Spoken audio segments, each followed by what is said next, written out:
Hello, everyone, and welcome to another episode of Underneath the Hood.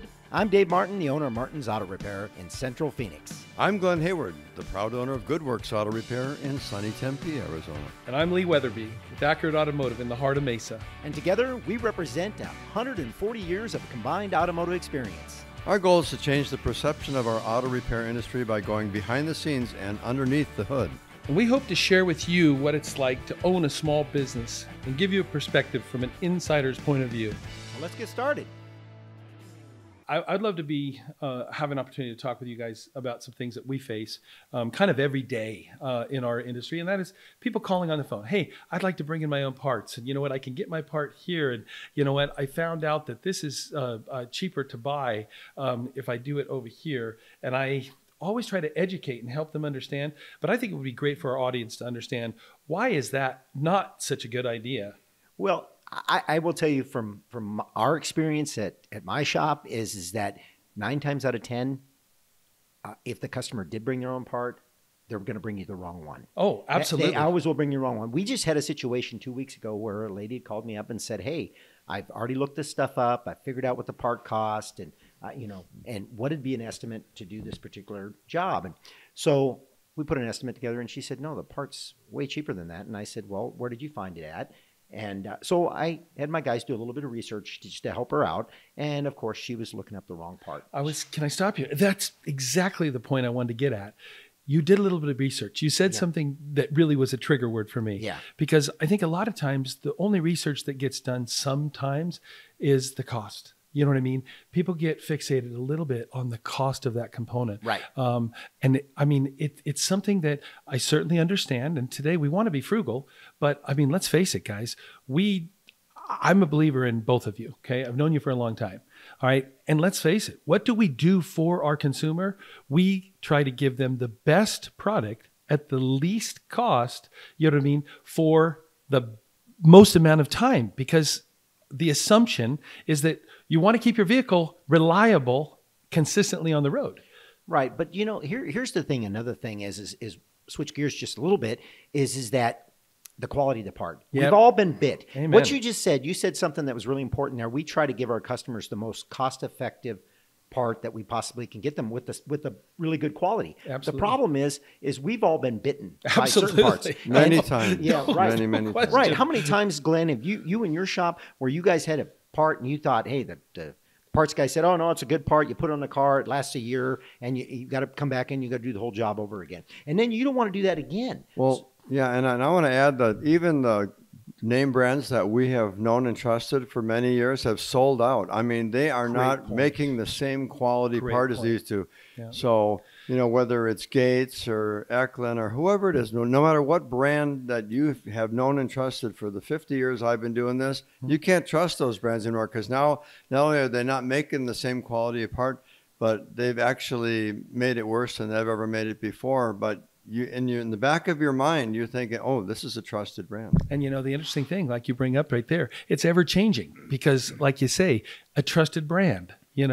Guys, how many, we could name probably a variety of different components when we know that we're going to be replacing that we have one place we're going to shop, and that's going to be the dealer, because we know the priority and the importance of that particular job is only going to meet the level, all right, that we would want to offer, all right, if we use the quality component that we know is going to last. Right. It's going to be more expensive in most cases, not always. You know what I mean? That's the other surprising thing. Everyone makes an assumption that, oh, this part's going to be more expensive. However, what's really expensive is to use an inferior quality part and then have to redo the job over. And wipe the egg off your face for using an inferior, part quality, at the suggestion of your customer. We're the experts. We know what the good parts are and what they're not. Yeah. And so when these people go shopping for the part before they go, they want to pre-shop you to find out if you're screwing them over on some part price or something. And they don't realize not only are we looking for the highest quality part for their sake and for our sake, because it reflects on our reputation, but we're also trying to instill in them the sense of the total quality of the outcome. Let me jump in here really quick, because you said something, and I want to make sure that we clarify it, is dealer part. Mm-hmm. Okay, so what you're saying, though, instead of dealer part, you're saying OE. I am You're saying saying OE. you're saying Absolutely, manufacturer Dave. OE parts, which Absolutely. means original equipment. right? Yeah. But that doesn't mean that we have to buy that at the dealer. You bet. There's a lot of times, and we just did this where we had bought a I don't remember what it was. It might have been a clutch, but the particular car that we were working on, we found out who manufactured, because the dealer and the car manufacturers don't make their own parts. That's exactly They right. go to the aftermarket and they have it made That is to their correct. specs. You bet. Now, there's a lot of times when we can buy that part aftermarket, and it's the same part that's in the dealer box. It's to the same specs because that's the company that built it. Right. So we want to make sure that you don't always have to go to the dealer to No. buy those parts. And Dave, you know what? I love that you clarified that. And Glenn, I want to go back to something that you said. I love and I give great respect to the consumers who are doing some research and challenging us. You know what I mean? Because they're looking for the best deal. I really commend that. And I will tell you, because it helps to keep us honest. You know what I mean? Let's face it, keep us on track, which I think is fantastic. But at the same token, it also gives us and opens an opportunity for us to build that relationship with our customers about educating them on why it is that we utilize this product, why we would prefer to use this instead of that. And the thing is, as long as we can have an open dialogue, guess what? We can literally do a phenomenal job, because we really have a pretty good idea. We're doing this daily. This is what we do. This is our chosen profession.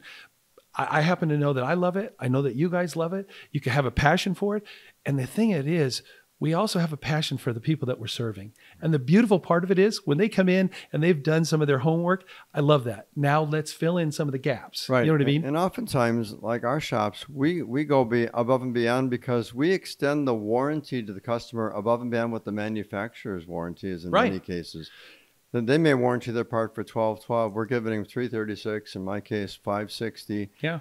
On those repairs. And so the peace of mind of knowing that if their car breaks down or that part fails or something like that, they got a place that's going to come back, and they come back to and get it fixed for free. So in my experience, I have to say this, when I answered the phone a lot at my shop, and customers would talk about parts pricing, right? Yeah. And I did a little survey. This was a few years back, and I'll be honest with you, I asked the customers, why are you asking for the price? Do you not care about the quality of the part? Do you not care about the warranty? Do you not care about any of those other things? All you're caring about is just the price.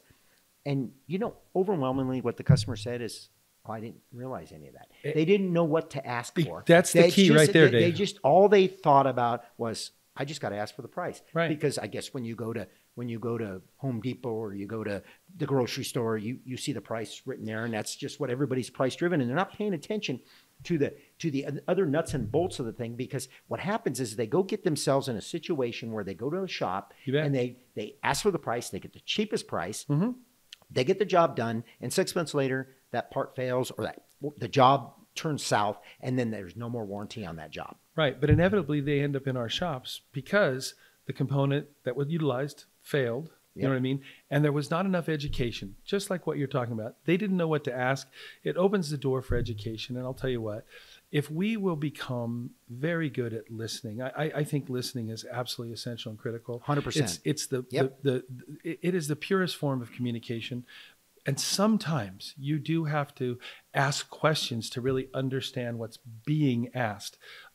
Just to your point, why did you ask me the price? I really love that question, Dave, because the thing of it is they didn't know what else they were missing.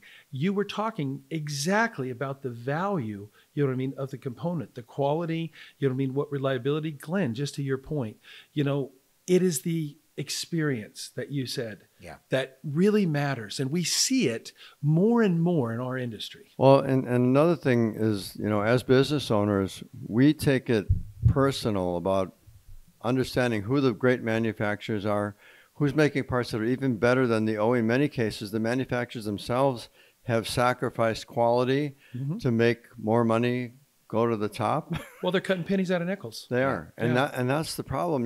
We understand the whole industry. We get every make and model of car in our shops. Why do you think there's recalls? Yeah, and there's more technical service bulletins, and there's more recalls on vehicles. I mean, tens of thousands of them, in many cases, hundreds of thousands of vehicles are being recalled by major manufacturers. Why? Because they sacrificed quality that they should have put in their car in the first place, and now they're trying to make up for it, and they recall your car. Okay, so now you're on national back order with parts. Oh, yeah, good Sometimes luck. you're waiting 6 months to a year to get your car taken care of by the dealer who made really bad decisions about what kind of parts they were putting in from the factory. We literally had this conversation 2 days ago where we called in to a dealer, a manufacturer, I won't mention which one, and the response I got, it floored me. I couldn't believe it.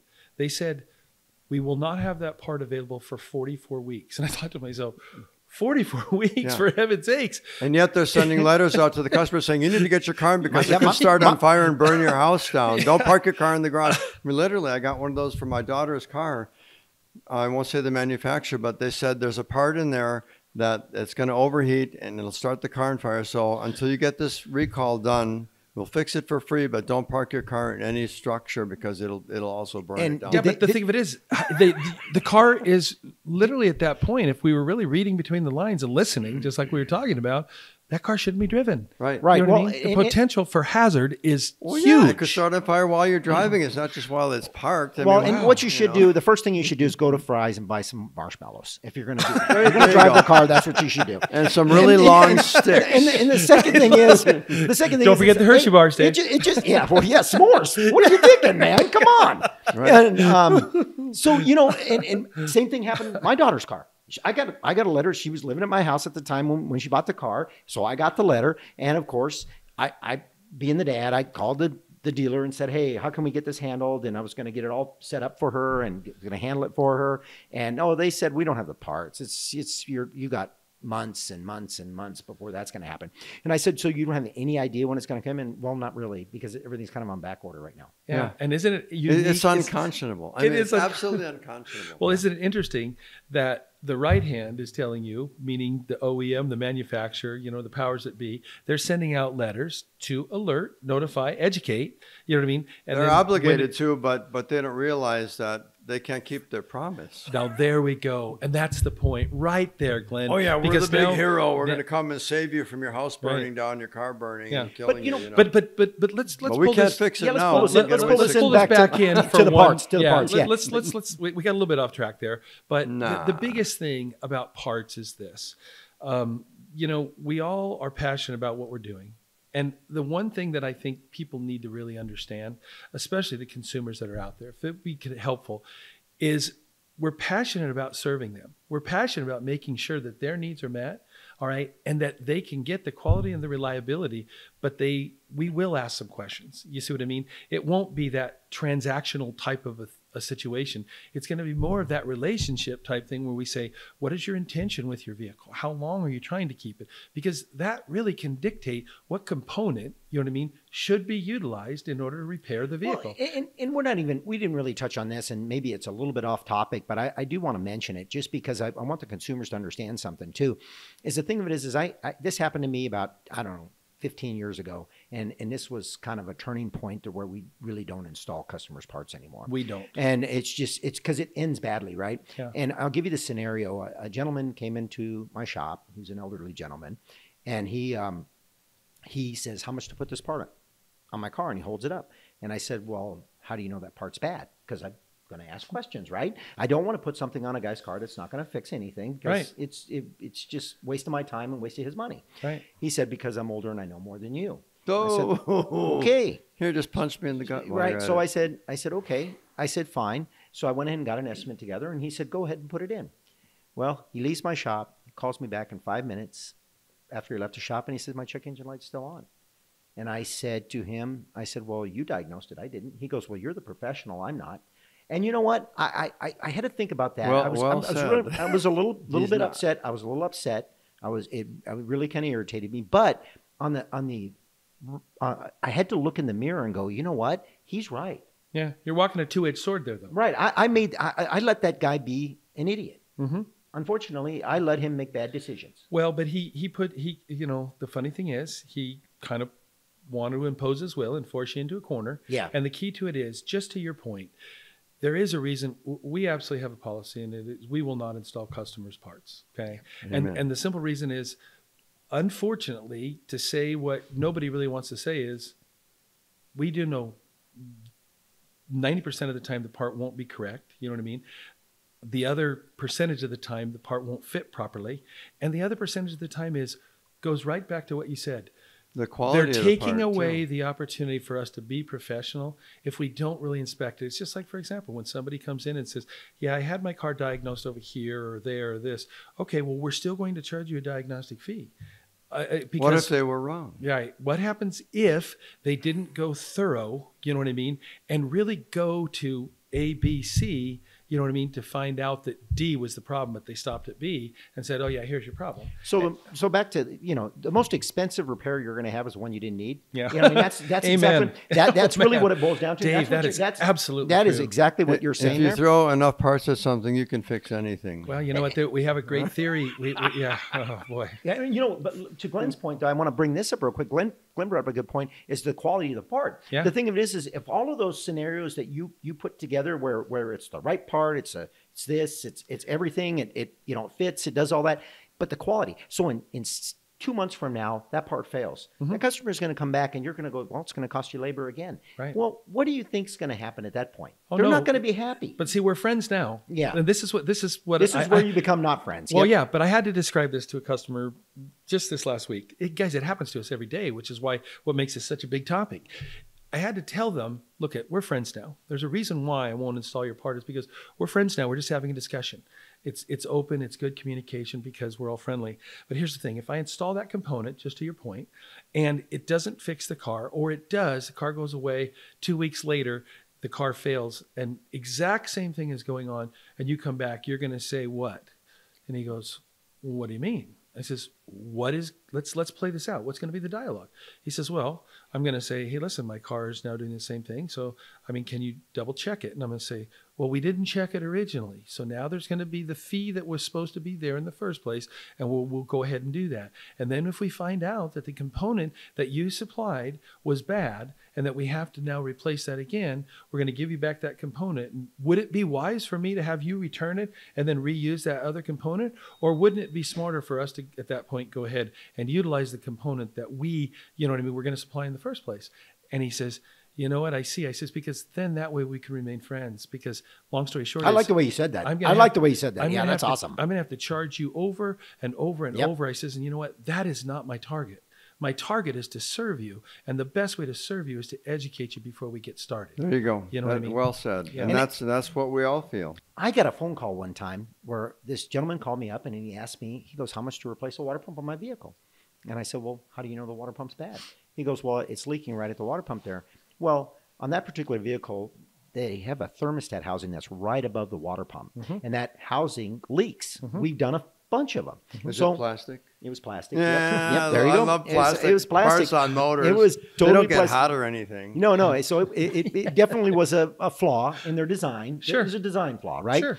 And so I told him, I said, you might want to get that checked out. I hate to see you put a water pump on that car because that's going to cost you a lot more than that thermostat housing. So he said, okay. He brought it in, had us check it out. Of course, it was a thermostat housing. Mm-hmm. We replaced the thermostat housing, got him back on the road, and he came up to me and he says, hey, I just want to thank you. I said, why is that? He goes, I called 10 shops.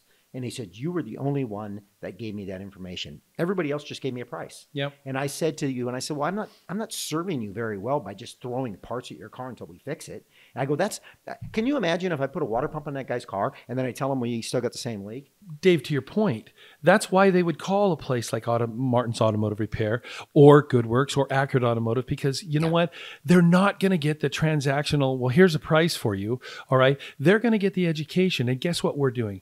We're pre-qualifying our customer to help them understand why it's a good idea to spend the money, you know what I mean? Not only with us, all right, but on their vehicle to keep it on the road. The best part, and I love the fact that you said he thanked you afterwards. Yeah. And you know what? if we will just take the time to remember, people want help. You guys, we're here to help. Yep. And that should be our first and foremost focus, is on making sure that we're serving our customers. You know what I mean? And sometimes that means we have to disappoint them right up front. You know what I mean? And let them know, hey, listen, price isn't necessarily always. Don't get me wrong. I think it's a great idea. You know what I mean? And I understand in the economy we're living in now, price is definitely important. But you know what? Know that we've got your back. Yep. Well, I'll tell you one thing too. When you're looking at the national brands, and again, this isn't to slam them, but they're not owner operated. Right. They're not owner owned and operated. Family oriented. They just have guys there who get paid a lot of money on commission the more stuff they sell. Yeah. And that is not how our businesses work. We're owned and operated by the owners of the business. And that makes all the difference in the world, because we train our people not to just, exaggerate stuff and make a lot of money. We all do digital inspections at our shops. Those are living proof that what we're telling you is actually factual. Absolutely. And that makes a huge difference, has a big impact on the outcome of your car's safety and absolutely. longevity. And Lee and Glenn, the thing of it is we've talked about this through this whole podcast, is that we want to build a relationship with our customers, with our clients. We want a relationship. We want a long-term relationship. Well, it's essential. But I will tell you guys, what's even just as important is we build relationships with our parts vendors to make sure that we get the quality stuff, to make sure that we have what we need to fix that car properly. And we can offer those warranties. We can, and we can bend. That's right. I mean, there's times when things, hey, you see a part and it's only, you offer whatever your warranty is and it's a month out. And you and I both look at that thing going, wait a minute, this thing should have lasted at least another 5 years. And you're like, wait a minute, that's not fair. That's not right. The warranty's not there and we're not obligated to do it. But we can call up our vendor and we can say, hey, we don't like the way this went down. We got a good customer here. We want to make sure they're taken care of, and they will bend. And that goes right to Glenn's point. Over and above. Yep. Because you know what? Listen, we don't have to walk in between these lines and just stick right here. Yep. You know what I mean? We get to look at it from the perspective of what would we do? And I guess that's the part I really love, the freedom that we get to be able to serve, you know what I mean, the way that it should be. And that's a big advantage of having an independent shop. No question about it. No question about it. Yeah. Well, and the funny thing is you said something earlier, and I didn't really ever want to say this because I thought I was being funny in the moment when this was said to me. But somebody said that we had to recite something, and it said that you need to live up to the ethical standards of our profession. And I, tongue in cheek said, well, in that case, I'd have to lower my standards. And I thought to myself, yeah. Well, and we've all been part of groups, yeah. and automotive groups that, yeah. and you know what? One of the things that I really like about the automotive groups that we've been part of is we're all like-minded people. Yeah. And one of the things that's really important to all of us here is to raise the standards in our industry. You bet. And make sure that we're all at a higher level. You bet. Because we don't want to be just a money-making machine. Right. What we want to do is we want to be part of the community. Right. We want to also be part of each and every day life of our customers, transportation for our customers to make sure they got reliable transportation. We don't want them breaking down. No. And, we got to wrap this thing up here because we're running out of time. But I do want to say one thing is that you brought this up earlier. We have 2 ears and 1 mouth. We need to listen more than we talk. Yeah. And that's one of the things that we try to do every day with our people, our staff. Yeah. We try to make sure that they listen to the customer's concern. And I always told my staff, I go, listen, auto repair is a byproduct of what we do. Right. Serving customers, taking care of their transportation needs is what we really do. And the interesting thing is it's what's going away today in our society. Think about it. Customer service is really what we hang our hat on. And I know that's what you hang your hat on. And I know that's how you guys hang my operate. heart on it. Because You bet. my heart. Oh, love that, Glenn. I got heart. Yeah. And that's what the independent shops have, these national Passion. brands and stuff. That's right. We're passionate about what we That's do right. because our livelihood, our life, our family's life depends on us being honest and forthwith and loyal to our And our customers. customers' lives and our customers' lives depend on Oh, it too. absolutely. But let's face it, you guys. The interesting thing is our customers are actually part of the family as well. And you said something about our vendors. We don't not only build the relationship with our vendors, we build the relationships with our staff because you know what? We're constantly, consistently training. We're helping them understand and remembering who are they serving. And you know what? It's our extended family. The silent client. Well, guys, I think we got to wrap this baby up. It's been a great show. I really, really liked it and had a great time with you guys, and looking forward to another episode. Hopefully this is going to be helpful for some people. Right. For sure. Yeah. Adios. Great, guys. Talk to you later.